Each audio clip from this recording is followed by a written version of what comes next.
लोकसभा क्षेत्र के साथ हर पल, हर क्षण, हर विषय पर पूर्ण न्याय किया, ऐसे आदरणीय योगी आदित्यनाथ जी को इस मंच से अमेठी के एक एक भाई, एक एक बहन का प्रणाम भेजती हूं। आज इस मंच पर विराजमान है एक ऐसी महिला जिन्होंने गत एक वर्ष में अमेठी के सांसद के मुख से अपमान भरे कई शब्द सुने, फिर भी मातृत्व की भावना लेकर आज स्वयं रक्षा मंत्री पहली बार अमेठी पधारी हैं। उनको भी अमेठी की ओर से विशेष स्वागत, विशेष अभिनंदन। मंच पर आसीन सम्माननीय मोहसिन भाई, हमारे सम्मानित विधायक गरिमा जी, मैंकेश्वर जी, सुरेश जी, दल बहादुर कोरी जी, आज अमेठी के एक एक गांव, एक एक मजरे से आए नागरिक उत्साह भरी निगाह से देख रहे हैं देश के प्रधान सेवक को। आज जब प्रधान सेवक के सम्मुख प्रणाम करती हूं तो मन में इस बात का दुख भी है कि जिस व्यक्ति को अमेठी ने चुनकर देश की संसद में भेजा, उसने अमेठी के विकास के लिए संसद में एक शब्द पिछले 5 सालों में नहीं बोला। अगर अमेठी के उस सांसद के मुंह से कुछ निकला तो देश के प्रधान सेवक के लिए सिर्फ अपशब्द निकला। देश भर में लोकतंत्र के नाम पर प्रपंच करने वाले इस व्यक्ति को मैं पूछना चाहती हूं कि साल 2014 में जब लोकसभा का चुनाव था, तब लोकतंत्र आपके इस लोकसभा की पूरी इकाई में एक गांव में दम तोड़ रही थी।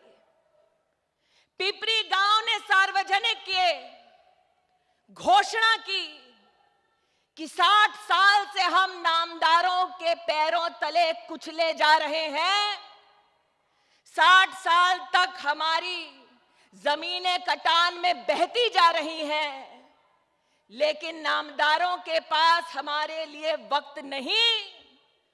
और पिपरी गांव ने लोकतंत्र के उत्सव का बहिष्कार किया था। अमेठी के सांसद के कान पर जूं तक नहीं रेंगी। 25,000 का कस्बा त्राही त्राही करता रहा, लेकिन राहुल जी के पास उनके लिए वक्त नहीं था। हारे, फिर भी हम भाजपा के कार्यकर्ता उस गांव में पहुंचे और वचन दिया हमने कि जब मोदी देश के प्रधानमंत्री बनेंगे तो एक बार फिर लोकतंत्र में आपके विश्वास को हम प्रतिस्थापित करेंगे। आदरणीय प्रधानमंत्री जी के श्री चरणों में इस बात को कहना चाहती हूं कि आपकी विजय के बाद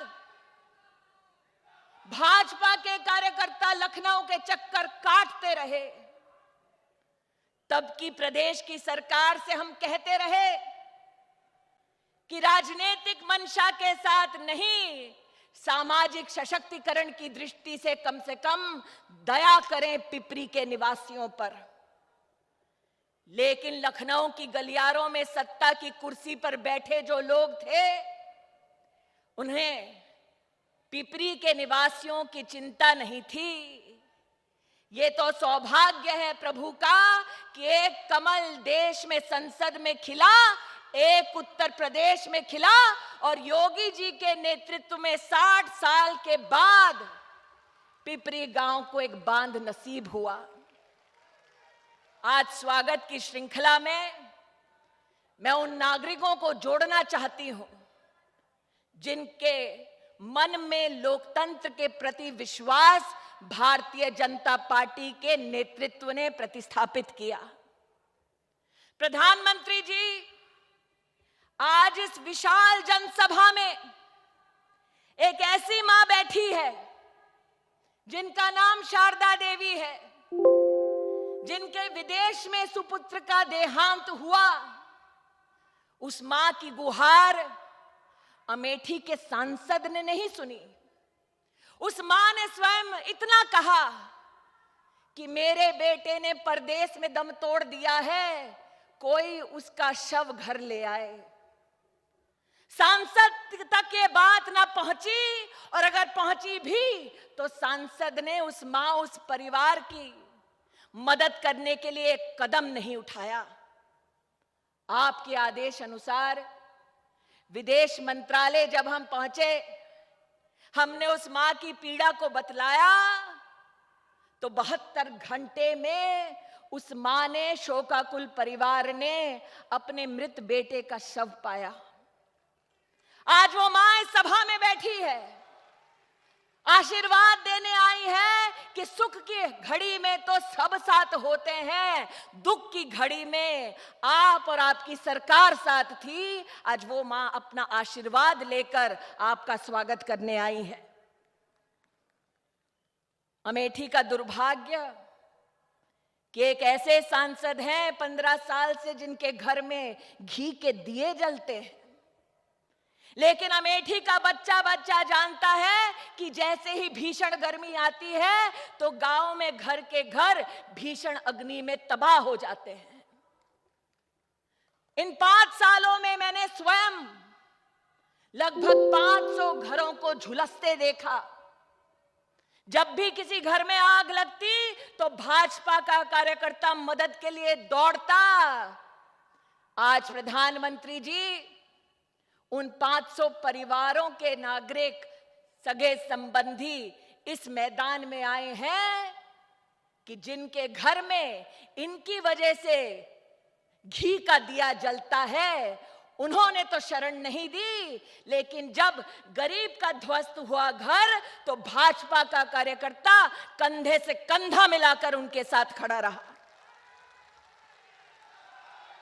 आज स्वागत करता है अमेठी का वो नागरिक जिसने आयुष्मान भारत के माध्यम से 1,25,000 नागरिकों ने सहायता पाई। आज स्वागत करते हैं अमेठी के वो परिवार जो प्रधानमंत्री आवास योजना ग्रामीण के तहत 25,000 मकान बना पा रहे हैं। आज स्वागत करती है वो महिला प्रधानमंत्री जी जिसे नामदारों के संसदीय क्षेत्र में खुले में शौच का अपमान सहना पड़ता था। आज 2,11,000 से ज्यादा ऐसी माताएं बहनें जिनको सम्मान दिलवाया आपने, इज्जत घर दिलवाया, वो अपना आशीर्वाद लेकर आई हैं। मैं जानती हूं कि हम सब राह देख रहे हैं प्रधानमंत्री जी कब बोलेंगे। अपनी वाणी को विराम देने